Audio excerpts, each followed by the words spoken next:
자, 아까 2차 과목 중에 공법을 말씀드리다가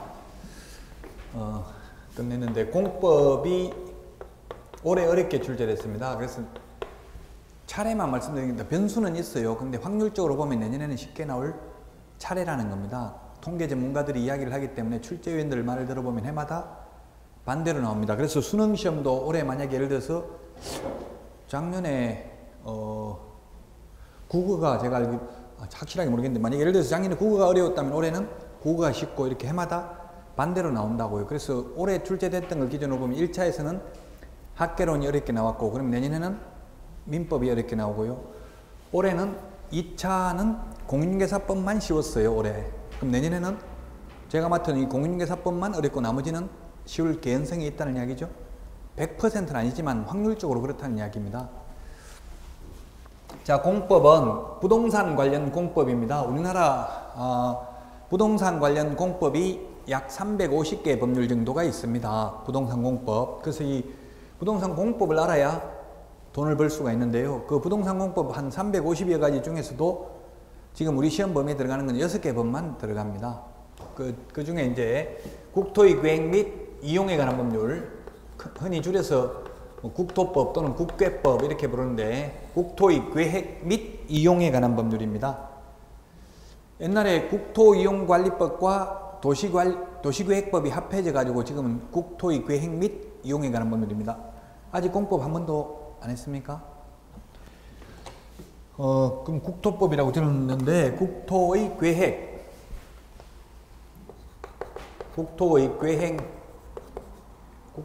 및 이용에 관한 법률.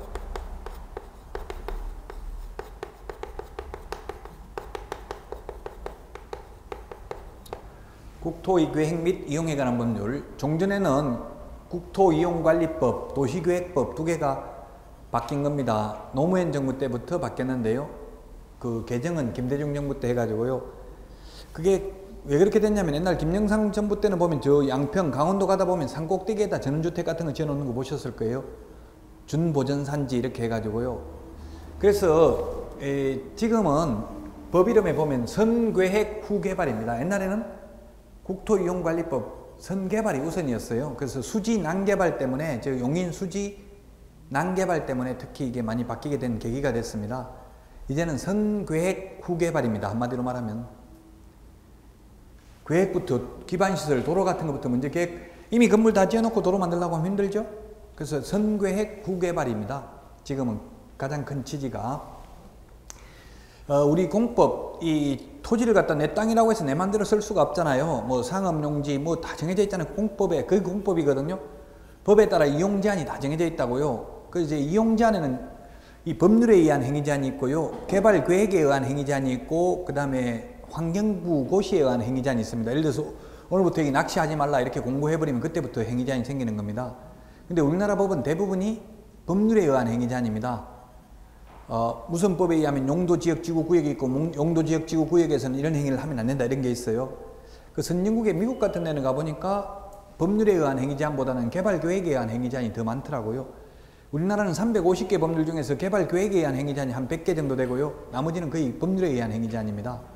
예를 들면 한강수계 시험 범위는 아닙니다. 직접적인 시험 범위는 아닙니다. 근데 간접적으로 시험 범위에 해당될 수 있어요. 한강수계 상수원 수질 개선 및 주민 지원 등에 관한 법률에 의하면 남한강, 북한강가에는 숙박시설이나 음식점 같은 거 안 되거든요. 오폐수가 들어가면 우리 수도권에 있는 서울에 있는 분들이 식수로 사용하기 때문에 안 되는데, 지금 북한강가에 가보면 저기 모텔하고 음식점 많이 있어요, 없어요? 두물머리에서 이 왼쪽으로 가면 북한강이죠? 오른쪽으로 가면 남한강이잖아요. 있더냐고 없더냐고요? 있어요? 밤에 가보면 불이 켜져 있어요, 꺼져 있어요, 모텔에? 모텔에 안 들어가 봐도 지나가면서 불 꺼져 있는지 켜져 있는지도 안 보셨어요? 꺼져 있겠어요? 그럼 상상을 해보면 꺼져 있겠어요, 켜져 있겠어요, 모텔에? 켜져 있다고요? 진짜 안 가보셨군요. 아니, 저분요. 꺼져 있다고 하니까 켜져 있다고 했잖아요, 그죠? 다 꺼져 있습니다. 한번 다시 이 말을 듣고 다시 한번 가보세요. 저녁에 꺼져 있는지 켜져 있는지. 꺼져 있다는 건 뭐예요? 이미 손님 다 찼다는 이야기. 더 이상 받을 게 없으니까 끄는 거예요, 불.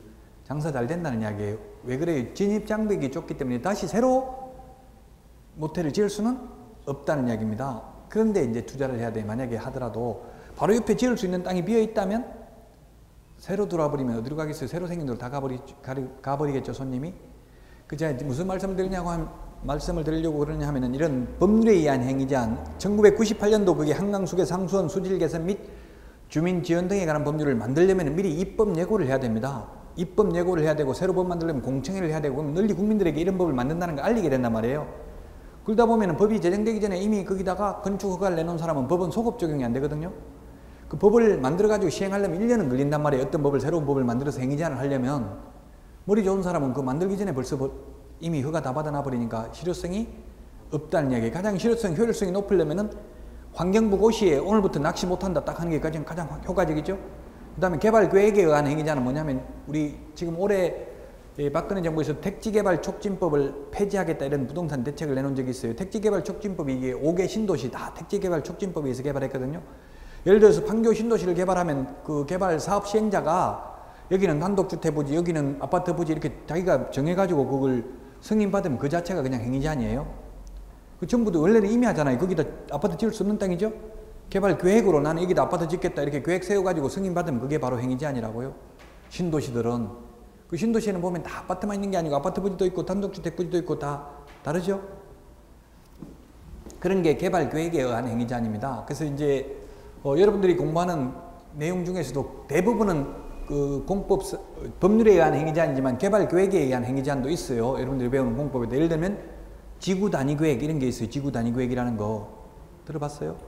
지구 단위 계획 이런 거 들어보셨죠? 뭐 예를 들면 제가 우리 동네는 보니까 아파트를 이제 재건축을 하는데 이제 옛날에 주공 아파트 5층짜리가 있었어요. 거기에다가 뭐 30층짜리 이런 거 짓는데 그게 법에 보면 용적률 금폐율 보면은 그 지자체 시도 조례를 정하게 돼 있잖아요. 시공구 조례 봐야 되지. 시공구 조례가 있으면 조례에 보면은 높게 못 짓게 돼 있어요. 25층 이렇게밖에 못 짓게 되는데 금폐율 용적률을 맞추려면은 훨씬 더 높게 짓더라고. 왜냐면 그 지구 단위 계획을 수립해 가지고 어떻게 하냐면은 도로 넓히기 위해서 그 아파트 부지를 기부 체납하게 합니다. 도로로 일부를 또 공원도 만들게 합니다. 그래서 많이 기부 체납합니다. 땅을 많이 내주는 대신에 금폐율 용적률을 높여준다고요. 용적률을 높여준다는 것은 부피를 더 높게 지을 수 있도록 허용해 준다는 얘기죠. 그게 지구 단위 계획입니다. 법으로 하면 못 짓는단 말이에요. 그 계획을 세워가지고 높게 짓는 대신에 땅을 기부 체납하게 해서 도로 그냥 확장하려면 거의 불가능이죠. 도로를 확장하고 그런 거 많이 보셨죠? 아파트 대단위로 막 지으려면 공원도 만들고 그렇게 하잖아요. 재건축 이런 거 하면서. 어쨌든 여기에서 12문제가 출제됩니다. 국토의 계획 및 이용에 관한 법률에서 가장 어렵습니다. 공법 중에서. 그 다음에 또 뭐가 있냐면은 도시 및 주거 환경 연계법이 있고요. 그 다음에 도시개발법이 있습니다. 여기에서 6문제씩 출제됩니다. 6문제씩. 도시 및 주거 환경 연계법은 뭐예요? 이미 노후 불량화된 건물들을 철거하고 새로 짓는 거, 이게 도시 및 주거 환경 정비법이 되겠죠. 재개발, 재건축 이런 게 이 법을 적용받겠죠. 그 다음에 도시개발법은 뭐냐면 임야라든지 전답으로 되어 있는 비어있는 땅을 대지로 조성하는 게 이게 도시개발법 적용받습니다. 수지 성북지구, 용인 성북지구 이런 데가 이 도시개발법 적용을 받았습니다. 지금 서울은 비어있는 땅이 없으니까 거의 도정법 적용이 되겠죠. 도시 및 주거 환경 정비법 적용이 되겠죠. 뉴타운 이런 게 다 이런 거잖아요. 도시 및 주거 환경 정비법 6문제 각각 2개를 비교하는 게 시험에 출제가 되고요. 그 다음에 건축법,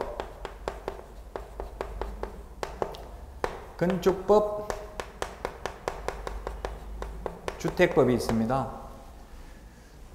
옛날에는 주택법이 20호, 20세대 이상이 주택법을 적용됐는데 지금은 30호, 올해부터 30호, 30세대 이상인 경우는 주택법을 적용받고 29세대까지는 이제 건축법 적용을 받습니다. 공동주택은 세대라고 부르고요. 단독주택은 호라고 부르고요. 오피스텔은 실이라고 부릅니다. 오피스텔 20실 이렇게 합니다. 오피스텔은 부를 때 단독주택은 몇 호 이렇게 부르고요. 공동주택은 세대라고 부릅니다. 그래서 우리나라에서는 지금 빌라가 비쌉니까? 아파트가 비쌉니까? 일반적으로. 우리나라는 일반적으로 아파트가 비싸죠. 빌라도 서울에 있는 고급 빌라는 빌라가 더 비싼 경우가 많이 있습니다. 아파트보다. 전용 엘리베이터가 따로 있고 이런 경우 빌라도. 근데 대부분은 아파트가 더 비쌉니다. 그 이유는 아파트는 주택법을 적용받았고 빌라는 건축법을 적용받았기 때문에 그렇습니다. 그러면 뭐가 더 행위제한이 강하다는 이야기예요? 주택법이 행위제한이 훨씬 더 강하다는 이야기입니다. 그 빌라 같은 거는 거리 제한이 별로 없기 때문에 바로 옆집에 이게 막 옷 벗고 있는 거 다 보이잖아요. 이렇게 밤에 보면은 빌라 같은 건 거리가 굉장히 가깝게 돼 있죠. 연립, 빌라, 다세대 이런 거 흔히 빌라라고 하잖아. 우리 동네 말로. 법적인 용어는 다세대, 다가구 뭐 이렇게 여러 가지로 씁니다만은 어쨌든 이거는 건축법을 적용받기 때문에 규제가 완화되어 있기 때문에 그만큼 삶의 질이 떨어진다고요. 주택법은 규제가 인동거리, 동가, 동간의 거리 제한도 있어요. 예를 들면. 그래서 주택법은 또 뭐 예를 들면 관리사무소를 설치해야 된다. 50세대가 넘으면 뭐 100세대가 넘으면 노인정이 있어야 된다. 이런 게 다 규정이 있다고요. 법에 규정이 있기 때문에 노인정 설치하지 뭐. 저는 어머니가 그러더라고. 아이고 이 아파트 짓는 사람 노인을 공경하는 마음이 있나 보다. 노인정도 다 지어주고 이러던데 그 법에 하게 돼 있으니까 하지 안 그러면 안 하겠죠. 그런 법에 만약에 강제 조항이 없다면 이제 건물을 그래 큰 아파트 지으려면 주택법을 적용받고요. 조그마한 건물 지으려면 건축법을 적용받는다 이 말이에요. 그 뭐 용어가 달라요. 이제 건축법에서는 건축 허가 받아서 나중에 사용 승인 받고 사용하는데 주택법에서는 사업계획 승인 받아가지고 사용 검사 받고 사용합니다. 조금 용어가 달라요. 이거 비교해서 공부하는 게 이게 각각 7문제씩 출제됩니다.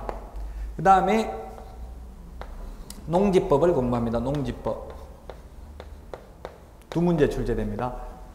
40문제 맞나요? 12문제, 6, 7, 7, 2문제 40 맞아요?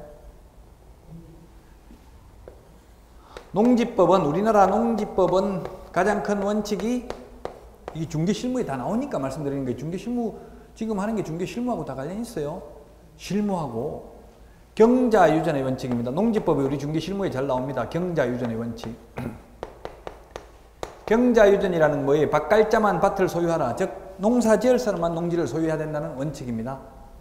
그래서 농사 짓지 않는 사람이 농지를 가지고 있으면 농사 지으라고 하는데 안 지으면 처분 의무 기간을 줍니다. 2년 안에 처분하라고. 2년이 아니고 1년 안에 처분하라고 처분 의무 기간을 줍니다. 그래도 처분 안 하면 처분 명령을 합니다. 최초 처분 명령이 있은 날로부터 6개월 안에 처분 안 하면 이행강제금을 부과합니다. 뭐 국회의원들이나 장관들이나 불법 농지가 항상 청문회 때 문제가 됐잖아요. 불법 임야 이런 말을 안 들어봤죠? 불법 대지, 불법으로 땅을 다른 데 가지고 있었다 이런 말을 안 하잖아요. 농지는 불법이에요. 농사 안 지으면서 가지고 있으면 그 당시 무슨 공무원 하고 있으면서 농지를 거기 사들였다 이러면 그거는 농사 안 지었을 가능성이 많죠? 안 지으면서 가지고 있으면 그건 농지법 위반이라고요. 경자유전의 원칙에 위반된다고요.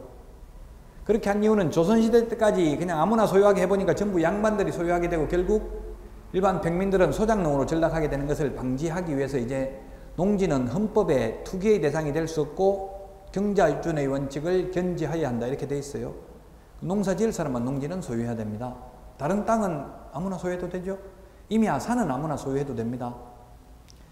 농지법에서 2문제에서 40문제가 나오는데 보통 분들은 전부 다 가장 어려운 여기에 막 치중하는데 역으로 뒤에가 공부하기가 훨씬 쉬워요. 이게 여기가 이것만 해도 벌써 14문제, 16문제면 과락은면하잖아요. 이 뒤에 이게 공부할 분량은 국토법 이거 하나 하고 나머지 5개 법하고 똑같아요. 공부할 분량이. 그러니까 역발상을 해서 뒤에 또 시험에 더 시험만을 본다면 뒤에가 더 중요할 수도 있다. 근데 대부분 강의하면 아마 2달 강의하면 한 달을 이 국토법이에요.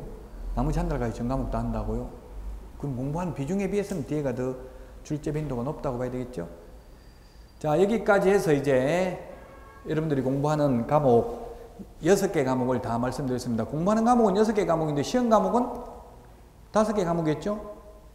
왜 그래요? 그 공시법하고 세법이 합해서 40문제잖아요. 여러분들 수업은 공시법, 세법 지금 5일, 토요일까지 다 하죠, 수업은? 6일 다 수업하죠? 지금 대부분 학원이 90% 이상 학원들이 토요일 날 수업 안 합니다. 뭐 여러분들이 알아보셔도 알겠지만, 왜냐하면 공시세법을 합해서 40문제니까 그 공시법, 세법을 그냥 격주로 강의해요. 대부분 지금 95% 이상이 현실적으로. 그러면 이제 시험에 그렇게 나와서 그렇게 하지만 실제 그렇게 하면 따라가기가 굉장히 2주에 한 번씩 하면 다 잊어먹고 나면 잊어먹을 만하면 어떤 학원은 또 한 달은 세법, 한 달은 공시법 이렇게 해요. 그러다 보면 한 달 지나면 다 잊어먹죠.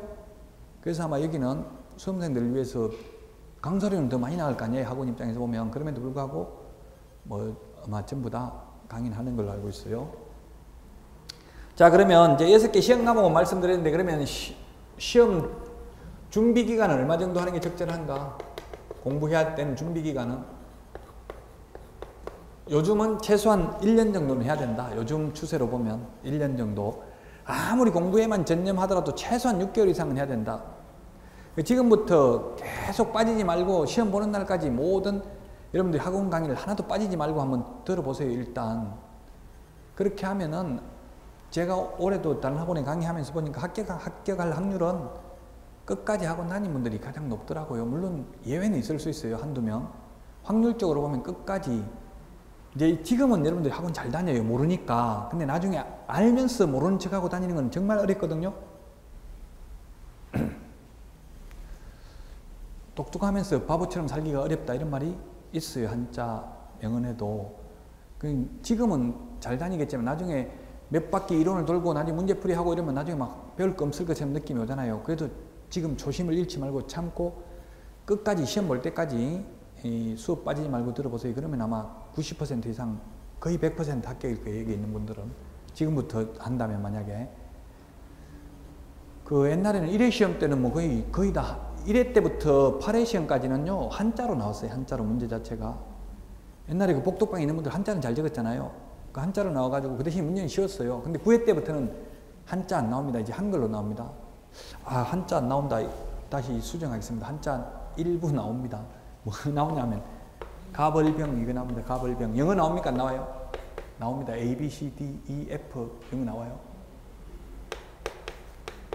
뭐 이거 몰라도 풀 수는 있어요. 그냥 일본식 표현이에요. 그냥 갑이 어떻게 했다, 을이 어떻게 했다, 이게 사례 나올 때, 사례 문제 나올 때 가벌병, 뭐 X 토지를 뭐 이렇게 나와요.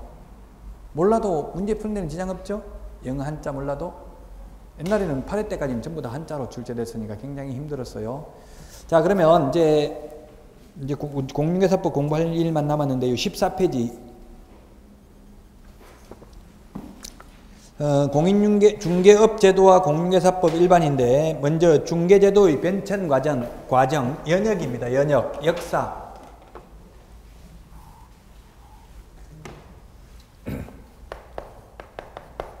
시험에는 딱 한 번 출제됐습니다. 26번 시험 봐가지고 한 번.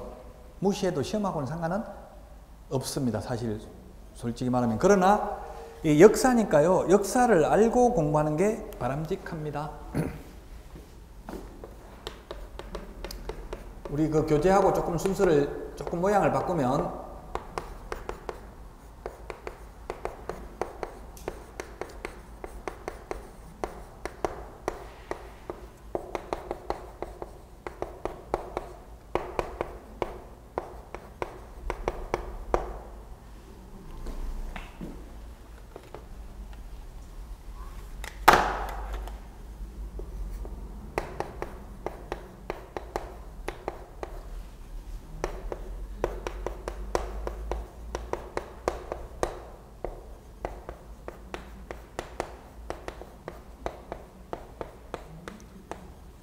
자, 자유업이냐, 허가제냐, 등록제냐 이건데요.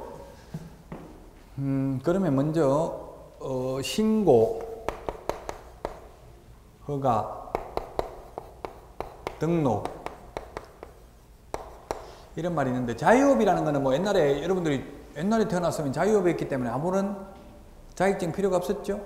전혀 자격증 딸 필요가 없었습니다. 신고, 허가, 등록의 차이점을 잠깐 보면요. 신고는 행정법상 민원인이 신고, 적법 요건을 갖춰서 신고하면 수리를 거부할 수 없는 게 신고입니다. 그래서 일반 음식점 같은 거 신고제입니다. 조그만한 그 식당 같은 경우. 무조건 식당 장소 만들어가지고 식당 개업하겠다고 신고하면 무조건 받아줘야 됩니다. 그게 신고입니다. 그럼 허가는 뭐냐면, 허가는 허가권자가 허가 여부를 결정할 수 있는 재량권이 있는 것을 행정법상 허가라고 합니다. 쉽게 말해서 허가는 안 내줄 수도 있는 겁니다. 허가를 거부할 수 있는 게 허가입니다. 그 뭐 유흥음식점 이런 거는, 그래 유흥주점 이런 거는 허가 받아야 되죠. 그래서 뭐 예를 들면 뭐 일명 대표업소 이런 거, 대표업소는 원래 법적으로는 뭐 대표업소란 말은 없지만 허가받아야 되는 건 허가권자가 허가를 안 내줄 수도 있는 게 허가라고요. 신고는 무조건 수리해야 되는 게 신고입니다. 그러면 지금 현재는 등록제라고 되어 있는데 등록제, 이게 지금이 등록제가 중요해요? 자유업이 중요해요? 공부하는 요령? 그럼 역사 공부를 하면 신석기, 구석기 시대가 중요하냐고, 현대사회가 중요하냐고, 어디가 출제 많이 돼요? 역사 시험에. 어디 가요? 아니 역사 공부 안 해보셨어? 어디에서 시험에 많이 나오냐고요? 고려시대, 고조선 시대하고 현대사회하고 어디가 많이 나와요? 안 해봤어요? 역사 공부 한 번도? 어디요?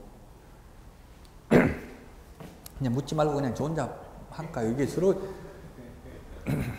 같이 호흡을 해야 공부, 그냥 무조건 잠 오고 졸려. 그러니까 틀려도 괜찮아요. 지금 모르니까 와서 배우는 건데 뭐가 중요하냐고. 우리 현대사회하고 옛날 고조선 시대하고. 뭐 공부 열심히 했어요 옛날에? 고조선 열심히 했어요? 저하고 똑같네. 저도 맨날 고조선만 열심히 했어요. 뭐 당군, 왕금 이런 것만 외우고 그 한 문제밖에 시험에 안 나와요. 시험은 근대사회, 현대사회가 많이 나온다고. 조선시대 이게 최근에 왜냐면 옛날에 고조선 시대 때는 자료도 없죠. 명확한 자료도 거의 신화 비슷하게 이렇게 돼 있잖아요. 그 뭐냐면 옛날에 이게 자유업이 중요한 게 아니고 지금 현재가 중요하다고. 모든 건 현재가 중요해요. 공부하는 요령. 이 과목뿐만 아니라 다른 과목도 다 역사가 나오거든요. 역사는 현재가 중요하다. 현재가 왜 역사를 공부하냐? 미래를 알기 위해서. 과거를 보면 현재 어떻게 이렇게 되는지를 알고 나중에 미래 또 어떻게 변화가 될지를 유추하기 위해서 역사를 공부하는 거예요.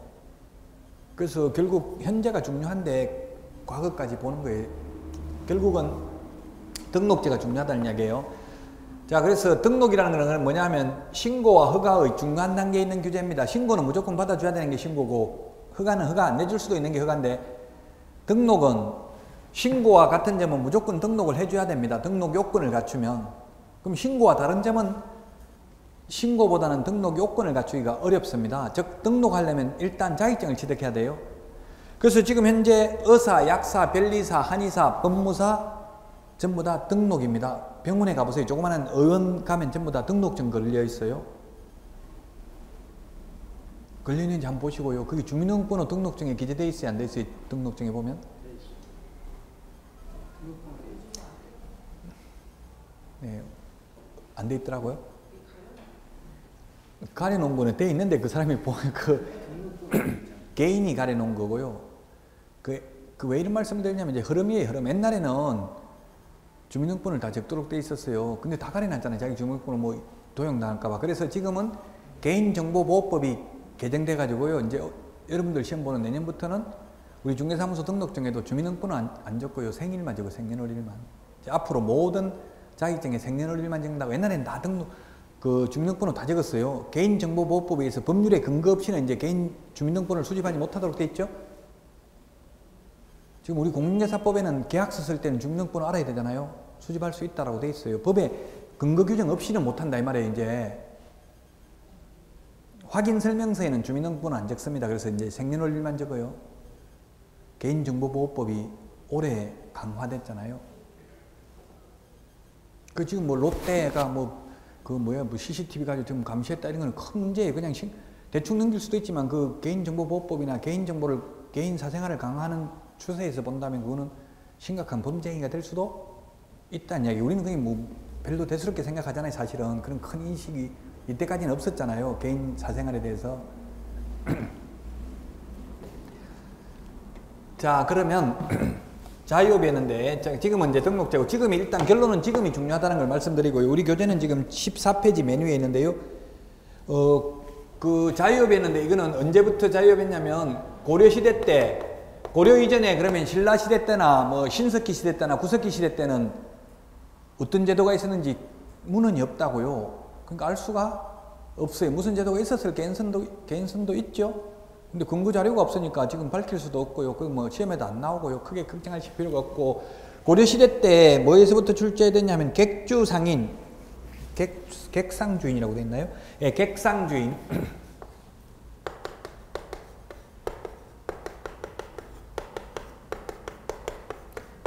고려시대 때 객상주인에서 출발해가지고 조선시대 때까지 조선시대 때는 거간이라고 불렀습니다. 거간. 이때는 자유업이었습니다. 그래서 우리 중개제도 효시 시초, 중개제도 효시 시초가 뭐냐 이렇게 말하면 고려시대의 객주입니다. 객주. 객상주인을 줄이면 객주입니다. 그 객상주인이 뭐냐면 영화 각시 두 꽃의 비밀에 보니까 그 한객주 이런 말 나오던데 보셨는지 모르겠는데요.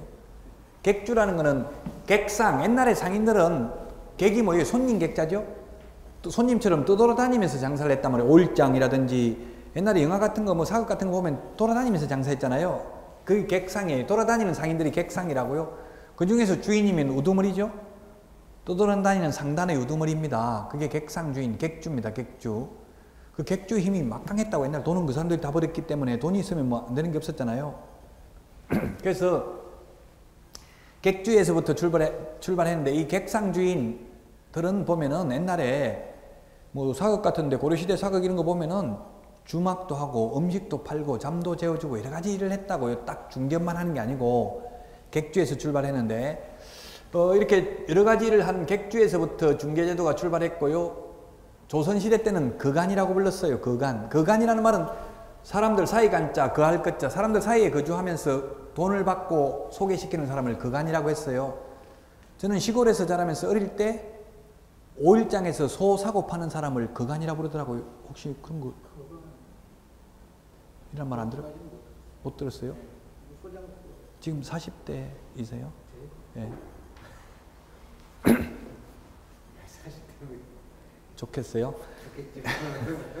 아니 못 들어보셨다고 하니까 저는 어릴 때 뭐 완전 심신상골 저는 호롱불 켜고 자라가지고 봤는데 그 거간이라고 불렀어요. 진짜 저는 봤어요. 그 소를 사고 파는 걸 중개하는 사람을 우거간, 포목을 사고 파는 걸 중개하는 사람을 포목거간이라고 불렀어요. 거간꾼, 거간 이런 말 못 들어봤어요? 선생님도 못 들었어요? 저보다 다 젊으신가? 이 서울하고 시골하고 그 문화적 차이가 한 3, 40년 나요. 여기서 40살 많은 사람하고 저 시골에 가면 40살 작은 사람하고 이야기하면 대화가 돼요. 문화적인 차이가 그만큼 나니까. 최소한 20년 이상은 나니까. 그 오일장이 그럼 소 사고 파는 걸 중개하는 사람 뭐라고 불렀어요? 그러면 그 중개하는 사람 있었잖아요. 제가 어릴 때 보니까 돈 뭐 3만 원씩 얼마 받고 이렇게 소 사고 파는 걸 중개해 주는 사람이 있던데. 그 우시장에서 그렇게 하는 사람은 우거간이라고 불렀어요. 아니면 인터넷에 한번 검색해 봐요. 어쨌든 이런 이 고려시대 때는 객주, 조선시대 때는 거간이라고 불렀는데요. 이런 거간들 중에서 부동산만을 전문으로 중개하던 거간을 집거간, 가거간, 집주름, 각회라고 불렀습니다. 이 각회가 시험에 한번 출제됐습니다. 각회. 거기에 우리 교재에 있어요. 각회, 집주름, 집거간이 있는데 각회.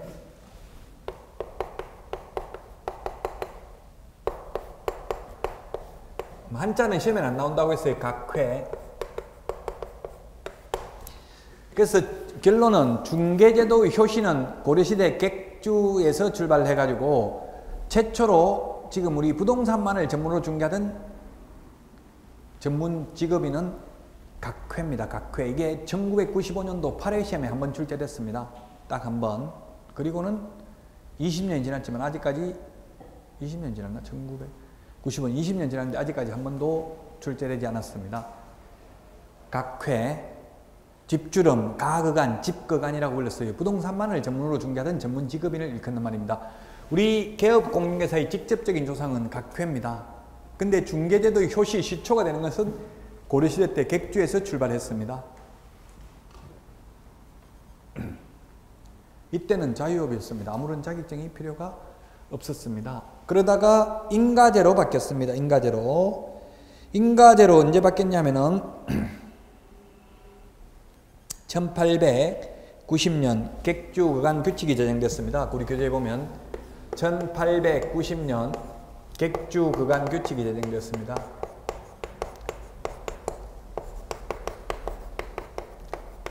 객주 거간 규칙이 제정되어 가지고 1893년 한성부, 즉 서울에서는 그간 인가제가 시행됐습니다.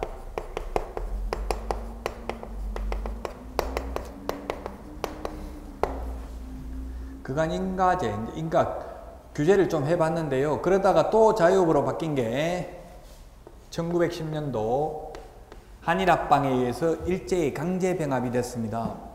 우리가 일본 놈들한테 강제 병합이 돼가지고 일본 사람들이 우리나라 토지를 침탈할 목적으로 그간 인가제를 폐지시켰습니다. 그래서 이제 일본 사람들이 자유롭게 아무런 규제 안 받고 우리나라 토지를 취득할 수 있도록 그간 인가제를 폐지시켰습니다. 그래서 이제 일제 통치가 시작되었는데요.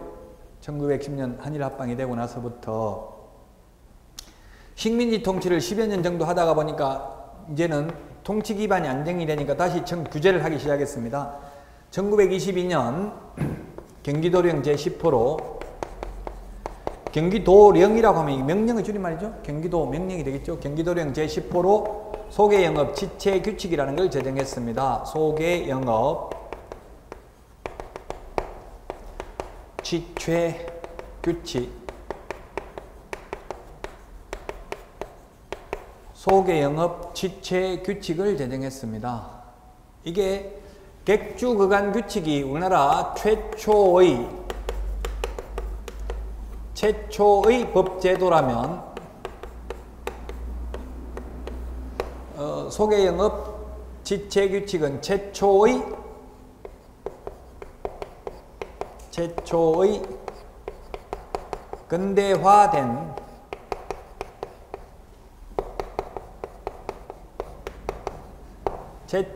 근대화된 법령이 소개영업 지체라고 하면 일본식 한자입니다. 규제, 규율 이런 정도의 의미가 있습니다. 허가제를 시행했습니다. 다시 1922년 허가제를 시행했는데 그러다가 1945년도 해방이 되고 나서 이제 1948년도 우리 재헌헌법을 제정하고 그 다음에 주요 법령들을 우리 민법 같은 걸 1958년도에 제정하고 이 공인중개와 관련되는 부동산 소개영업법을 1961년도 소개영업법을 제정했습니다.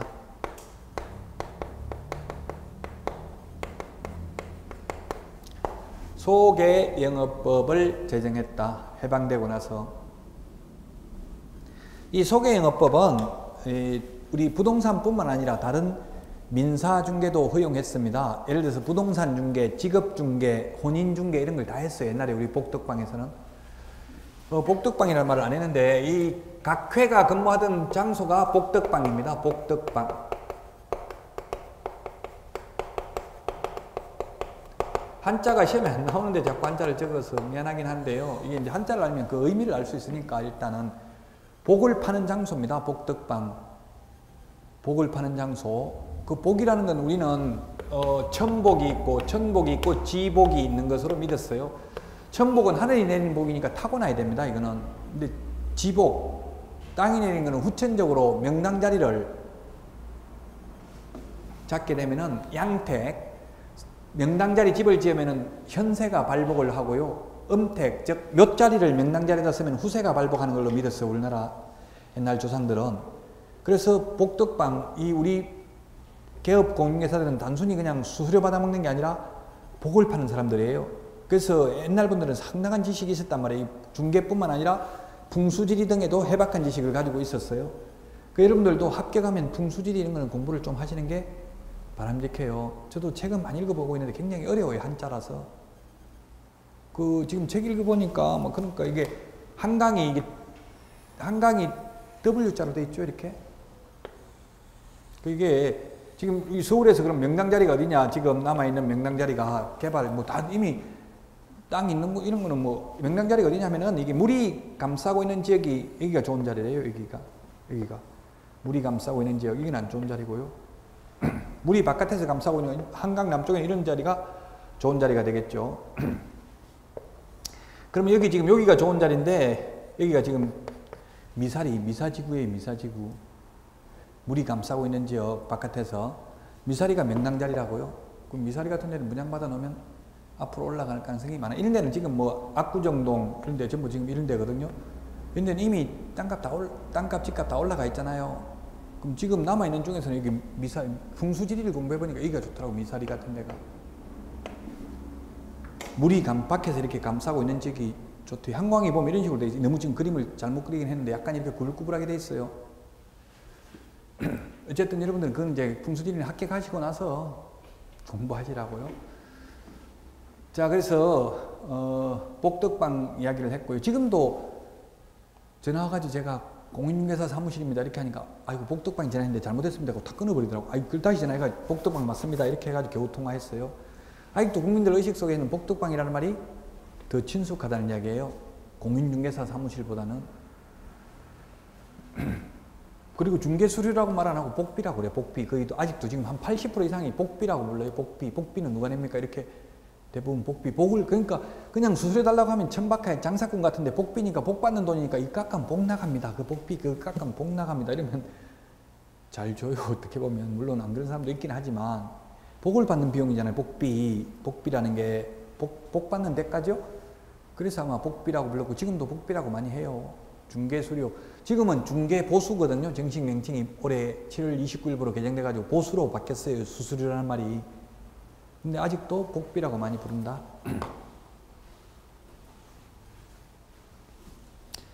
자, 이 1961년도 소개영업법이 제정됐는데 이거는 시구 읍면장에게 신고만 하면 소개영업을 할 수 있었어요.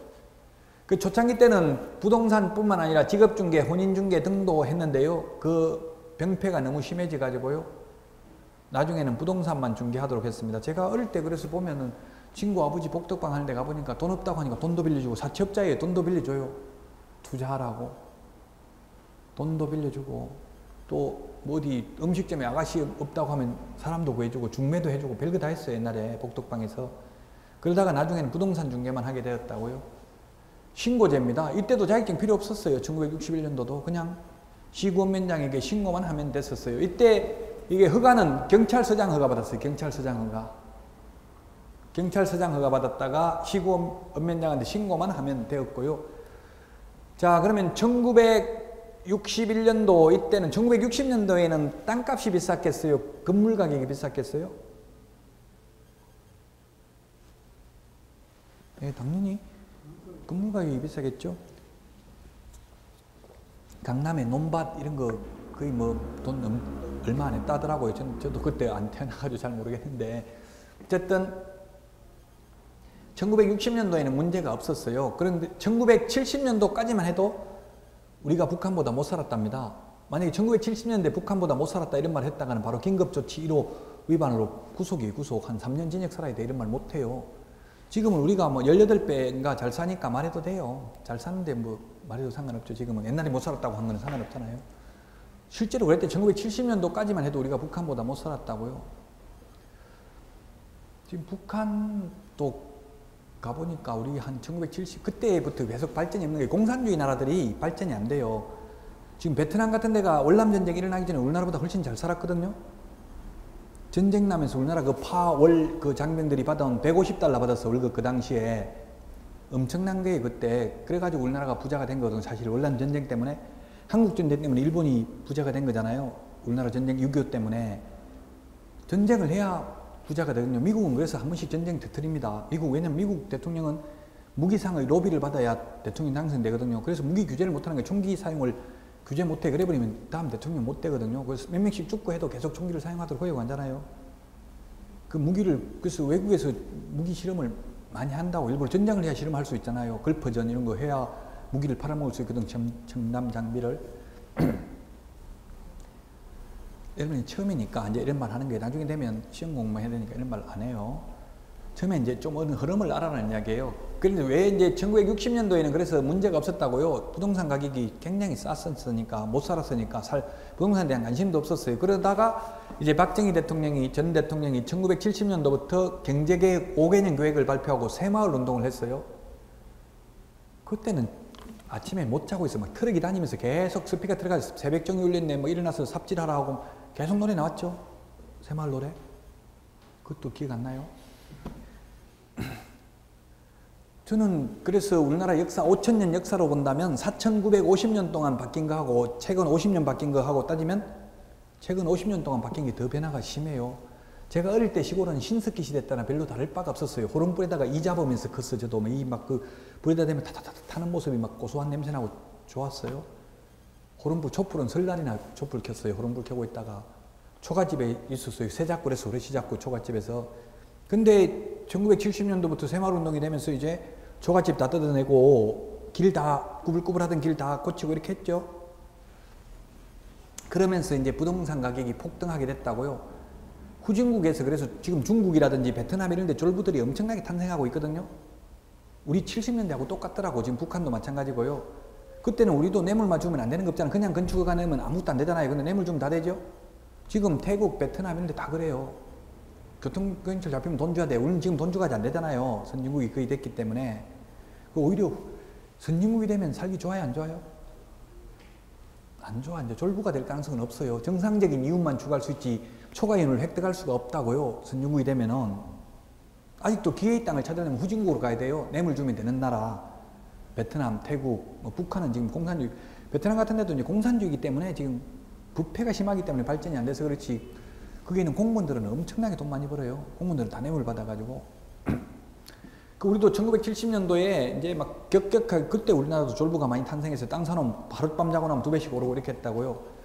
그래도 1970년도 이렇게 부동산이 폭등을 하게 되니까 이제 규제를 해야 된다는 논의가 여러 차례 있었습니다. 이래가지고는 안 된다. 강력한 규제 법령을 만들어야 된다. 3번이나 국회 입법을 시도했어요. 강력한 규제 법령을 만들자. 했는데 다 부결됐습니다. 그러다가 이때는 위반하면 50만 원 과태료가 최고 벌칙이었어. 50만 원 과태료. 이렇게 하다가 그게 우리 교재에 보면은 부동산 중개업법이 언제 제정됐다고 돼 있어요? 1900 몇 년도예요? 1983년 12월 30일 날 부동산 중개업법이 제정되었습니다. 누가 정권을 잡던 때예요, 이때. 중개업법이 제정되어 가지고 84년 4월 1일부터 시행을 하게 되었습니다. 전두환 정부 때입니다. 정부라고 하는지 뭐 정권이라고 해야 될지 모르겠는데 그래서 지금 일부 경제학자들은 과거 역대 대통령 누가 잘했냐 이렇게 물으면 세종대왕 이후에 전두환 정권이 가장 잘했다고 주장하는 경제학자들도 있습니다. 광주학살이나 이런 정치적인 측면을 떠나서 경제적으로만 본다면 그런 사람도 있어요. 제가 그렇다는 게 아니라 저도 잘 모르겠는데 이때는 그 당시는 물가 상승률도 집값도 물가 상승률을 초과하지 않았대요. 굉장히 안정됐어요. 왜냐하면 독재 정권이었기 때문에 민주적 정당성이 없었기 때문에 민주적 정당성을 확보하기 위해서 그때는 그 당시는 장관들 이름 우리가 다 외웠어요. 옛날 장관들 이름 다 기억나죠? 지금 장관 이름 총리 이름도 잘 몰라요. 거의 대통령 이름밖에 모르잖아요. 모든 정권은 대통령 행사하기 때문에. 전두환 때는 장관 이름 다 암기했다고 잘 바뀌지도 않고요. 그 전두환이가 그 당시엔 정치를 뭐 이제 일부 강주학살, 삼청교육대 이런 거 있었지만 나름대로 그 정권을 이양해가지고 장관들이 마음대로 정권을 행사할 수 있도록 해줬다고 해요. 그 전두환이하고 뭐 이렇게 일했던 사람 말 들어보면 그 당시에는 총명했대요. 지금은 뭐 손자들만 위하고 많이 바뀌었다더라고요. 나이가 이제 80이 넘어 놓으니까. 그 당시에는 위임을 많이 했다는 얘기예요. 장세동 이런 애들 그러니까 교도소 갔다 와서도 형님이라고 하는지 뭐라고 했는지 모르고 인사하러 가고 그랬죠. 어쨌든 그 시대적 배경이 전두환 정권 때인데요. 그래서 그때 이걸 반대했던 사람이 전두환 씨의 장인인 이규동 대한노인협회 회장 이런 분들이 강력하게 반대했어요. 노인들 일자리 잃는다. 이 복덕방이 전부 연세 드신 어르신들이 계셨잖아요. 옛날에 보면 대부분. 거기서 들어가면 뭐 하고 있었어요? 거의 다 고스톱 치거나 바둑 뜨거나 옛날 복덕방 보면 그랬잖아요. 그래서 대한노인협회 이런 데서 강력하게 반대했어요. 이거 법을 만들어가지고 자격증 따게 해야 된다. 이렇게 하면 자격증 내가 우리 나이 많아서 어떻게 자격증 따냐 이렇게 해가지고 굉장히 반대했음에도 불구하고 너무나 그 사회적 병폐가 심해가지고 3번 입법에 실패했는데 4번째 드디어 법 제정이 되었어요. 이제 사실 실제로는 한 10년 전에 제정했어야만 했는데 70년대에 폭등을 했잖아요. 이제 1983년 12월 30일 날 제정을 했고요. 그 이제 공인중개사 제도도 도입했는데 공인중개사 제도는 법을 시행하자마자 공인중개사 제도가 도입되는 게 아니라 1985년도 9월 22일 날 제1회 공인중개사 시험을 실시하게 되었습니다. 또 이게 이렇게 하니까 데모하고 격렬하게 반대를 하니까 누가 복덕방에 있는 중개인분, 흔히 중개인이라고 불러서 자격증 없는 분들, 그분들이 격렬하게 반대를 하니까 어떻게 하기로 했냐면은 기득권을 인정해 주겠다. 그러면 옛날부터 하던 사람은 자격증을 안 따도 계속해서 하고도록 허용하겠다. 이런 절충하에 이 법을 제정하게 되었습니다. 그래서 그때 자격증 없이 지금도 중개업을 하고 있는 분들을 흔히 아직도 있어요, 없어요? 있죠. 지금도 있어요. 그때 이제 경과 규정을 두 가지고 이걸 법을 제정한 이후에 이제 개업하려면 자격증을 따야 되지만 그 전에 하던 사람은 계속 할 수 있도록 허용했어요. 그분들을 우리 흔히 중개인이라고 불렀어요. 중개인. 그래서 이 중개인의 태생은 출생 성분은 두 가지가 있어요. 즉, 이 소개영업법 하에서 소개영업을 하다가 계속해서 지금도 중개업을 하고 있는 분들이 있고요. 한 분류는 지금 한 몇천 명 돼요, 우리나라에. 또 한 분류는 어떤 부분들이 있냐면은 이 법을 제정했지만, 처음에 제정을 해가지고 시행을 했지만 1989년도 12월 30일 1차 개정이 되는데요. 1차 개정되기 전에는 자격증 없는 사람도 개업할 수 있었습니다. 89년 이전에는. 이때 자격증 없이 개업한 중개인 두 가지 부류가 있다고. 옛날에 기득권을 가지고 하던 사람이 있고요. 89년 이전에 개업을 한 두 가지 부류가 있는데 지금 이분들이 협회에서 차지하는 위상이라든가 이런 걸로 볼 때 무시하면 되겠어요? 안 되겠어요? 재산이 거의 50억 이상 돼. 이 중개인 분들은 그때 개업해가지고 지금 89년 이전에 개업해가지고 지금도 안 망하고 하고 있다는 거 벌써 25년이 넘었죠, 이미. 한 직업에 25년 이상 안 망하고 했다면 거의 베테랑들이잖아요. 돈 많이 벌었겠죠? 최소한 10억 이상은 돼요. 이분들은 돈 번 게. 옛날에는 거의 제가 이야기했잖아요. 선진국이면 돈 벌기 힘들다고요. 옛날에는 그냥 복비 막 2배, 3배 받아도 그냥 넘어가던 시절이에요. 지금은 많이 받으면 바로 민원 제기해버리면 처벌받고 하죠. 힘들어요. 가면 갈수록, 한 해가 가면 갈수록 돈 벌기는 힘들어진다고요, 우리나라가. 일본이 우리나라보다 훨씬 한 4만 불 정도 되는 걸로 알고 있는데 국민소득이 우리나라보다 훨씬 잘 살아. 우리 2만 불이잖아요. 국민소득이 높다고 꼭 삶의 질이 높은 것은 아니에요. 국민소득이 높지만 일본수는 그만큼 또 나가는 돈도 많기 때문에 거지들 많더라고요. 오사카나 이런 데 도쿄 가보면 우리는 지금 거지들 별로 없어요. 어디가 있는지는 몰라도. 많아요? 서울역 가보세요. 서울역 제가 한번 가봐가지고 어쨌든 꼭 부자라고 그 나라 국민소득이 높다고 해서 전부 다 잘 사는 거는 아니잖아요. 자본주의이기 때문에. 어쨌든 중개인이라는 말은 법조문에는 없어요. 법조문에는 이분들을 뭐라고 부르냐면 부칙 제6조 2항의 규정에 의해서 중개사무소 개설 등록을 한 것으로 보는 자 이렇게 불러요. 법조문에는. 너무 기니까 편의상 제가 강의하면서 중개인 이런 말을 하게 될 거예요. 줄여서. 옛날에 쓰던 말인데요. 이분들은 뭐예요? 결국 자격증 없으면서 옛날에 복덕방 하다가 지금도 계속해서 적법하게 중개업을 하고 있는 분들을 흔히 중개인이라고 부릅니다. 자, 이제는 89년 12월 30일 이후로 이제 개업할 사람들은 자격증을 취득해야만 개업이 가능합니다. 이렇게 허가제로 운영되어 오다가, 그래서 옛날에는 자격증을 따더라도 허가제이기 때문에요, 중개업소가 밀집하여 투기가 성행하거나 성행할 우려가 있는 지역에 대해서는 허가를 제한했습니다. 그래서 개업하고 싶어도요, 아파트 단지 내에 2개 중개사무소 있으면 새로 하나 더 하려고 해도 안 내줬어요, 허가를. 너무 많다고. 그럼 어떻게 했느냐, 한 명 폐업할 때까지 허가 신청해놓고 기다려야 돼. 그런데 김대중 정부가 들어서고 나서 군사 독재 문화를 청산한다는 차원에서 모든 규제를 완화했습니다. 대통령 직속기관으로 규제개혁위원회라는 것을 두어가지고요, 다 건의받아가지고 국민생활에 불편한 점을 개선했습니다. 그래서 그때 허가제에서 이제 등록제로 바뀌었습니다. 옛날에 허가제 있을 때는 이게 1999년도 3월 31일 날 개정이 돼가지고 7월 1일부터 시행이 됐는데 허가제에서 등록제로 바뀌었습니다. 허가제에서 등록제로 바뀌었고요. 허가는 안 내줄 수가 있었는데 등록은 이제 등록이 자격증 따고 결격사유에 해당되지 않으면 개업은 일단 할 수 있어요. 이제는.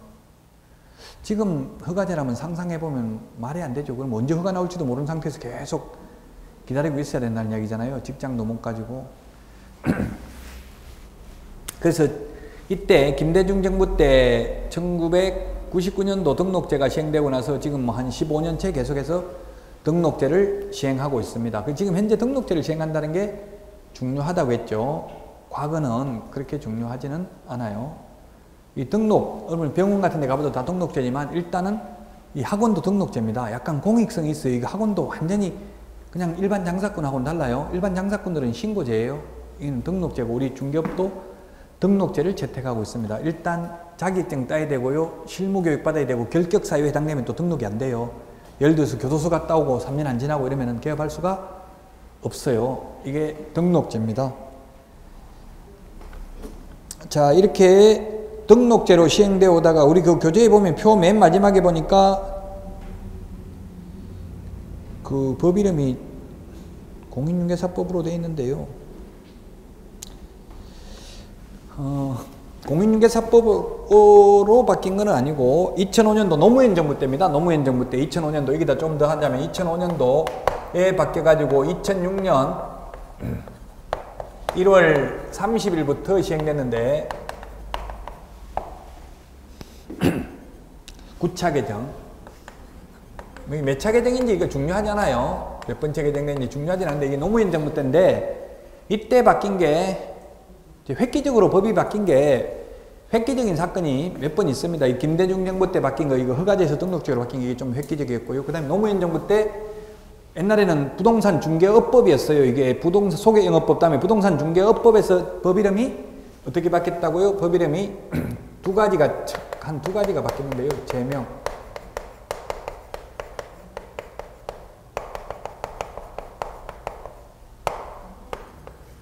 그 다음에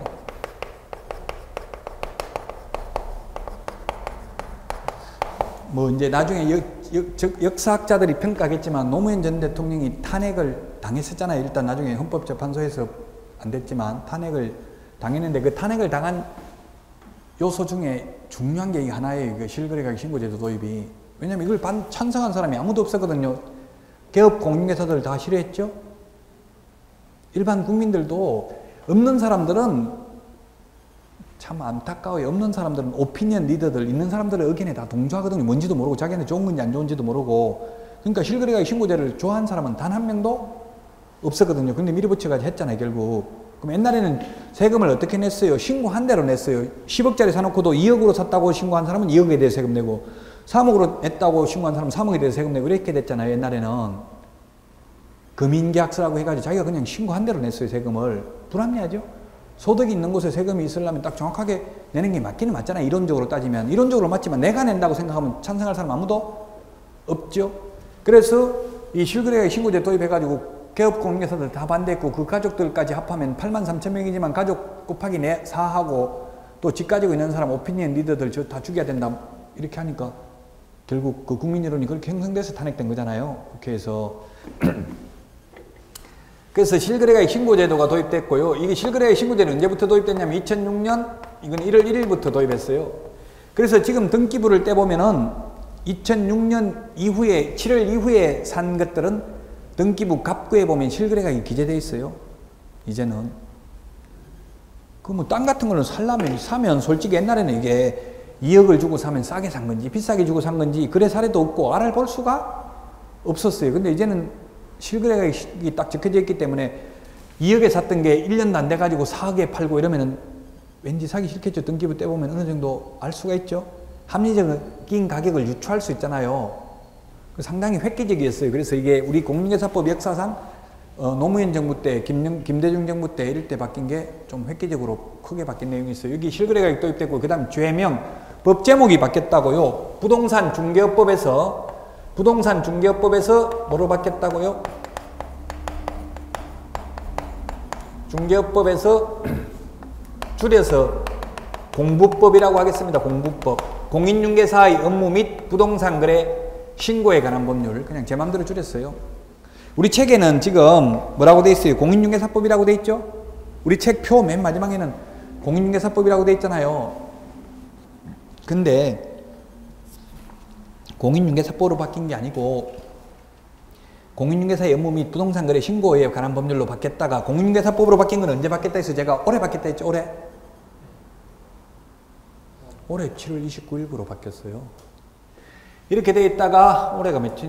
2014년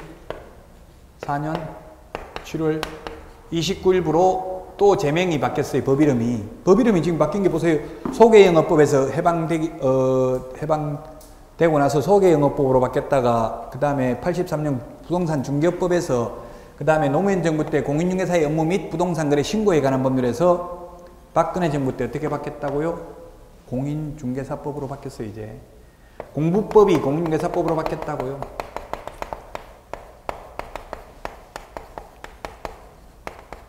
즉 부동산 거래 신고에 관한 법률은 별도의 법률로 분리됐다고요. 올해부터. 우리 책은 지금 2005년도부터 바뀐 걸로 돼 있잖아요. 공인중개사법으로 돼 있는데 이게 줄여서 그렇거든요. 이게 공인중개사의 업무 및 부동산 거래 신고에 관한 법률 이렇게 다 적으려고 하니까 너무 길어서 이렇게 표현해 놓은 거예요. 자, 그래서 지금은 공인중개사법이라고 한다. 올해부터 이제 여러분들 시험부터는 법 이름이 공인중개사법으로 바뀌었어요. 그래서 여러분들 시험 과목이 이제 공인중개사법 플러스 부동산 거래 신고에 관한 법률도 출제된다고 했죠? 부동산 거래 신고에 관한 법률 2문제, 공인중개사법 26문제, 실무 12문제 이렇게 출제된다고 했어요. 자, 여기까지 직접 시험에는 안 나오지만 자유업으로부터 시작해서 지금 현재 등록제를 채택하게 된 시대적 배경을 말씀드렸습니다. 물론 시험에 1995년도 각회 이게 한번 출제되기는 했다고 해서 20년 전에. 자, 여기까지 하고 쉬었다가 14페이지 이제 재정 목적부터 보겠습니다.